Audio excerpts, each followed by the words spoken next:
Magandang hapon mga kababayan, nandito na naman po tayo sa K Rio at kakain lamang tayo mga kababayan.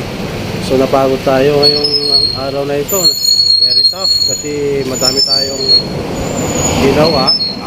Deadline po ng ngayon ng percentage tax at saka quarterly VAT. So yan, pasok tayo mga kababayan.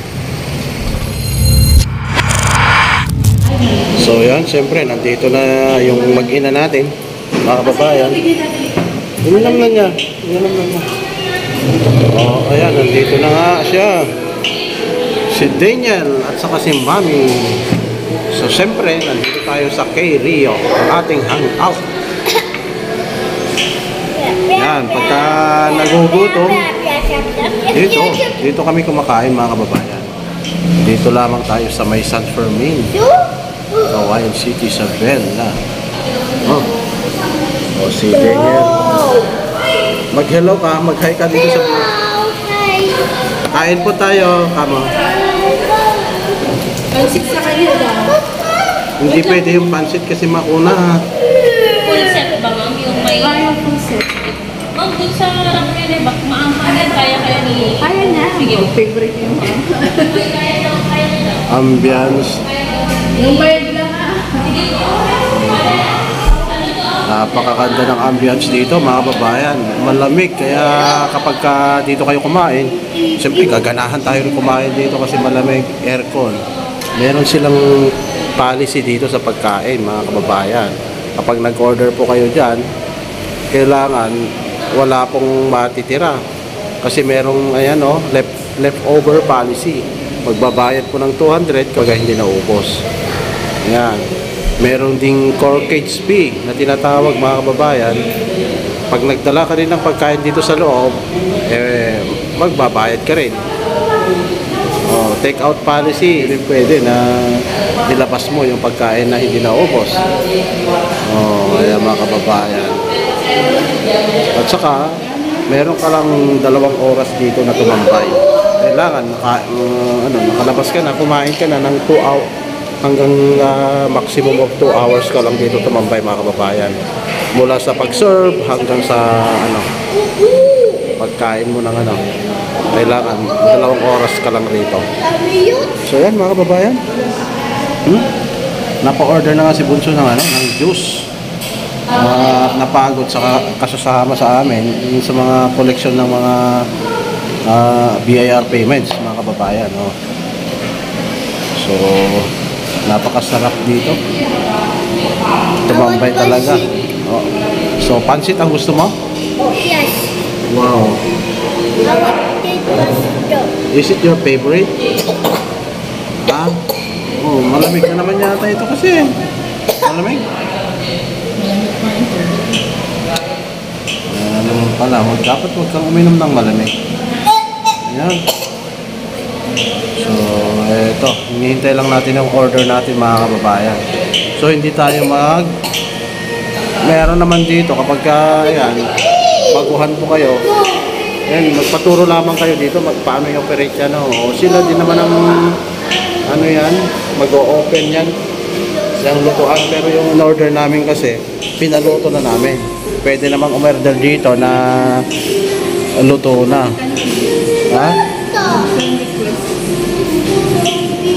Ayan mga kababayan. Alright. So, eto na mga kababayan. Ayan. Eto na yung order natin. Pinaluto na natin ito. So, hindi na tayo nagluto-luto. Samgyupsal na tinatawag. So, ayan. Mapapansin nyo, dami mga kimchi lahat yan. Kimchi at saka pork. Ayan. Ako naman, ayan, merong potato, pansit, and ano to? Pansit yan. Rice. Ayan, saka meron tayong kimchi and pork. Pork ba to? Pork. Ayan, si Bunso, gusto niya yung pansit. Meron kang pansit na ako mamaya. Ayan. So, kakain na tayo mga kababayan. Tatry natin itong kanilang chopstick.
thank you po sa inyong panonood sa aming video ngayong araw na ito mga kababayan. So napakasarap nga ng pagkain dito sa Kerio. Try daw niya. Kerio Unlimited Samgyupsal mga Try daw kababayan. niya Kung ayaw nyo magluto-luto, pwede rin naman mag-order po kayo ng ready-made niya. O mga kababayan, napakasarap.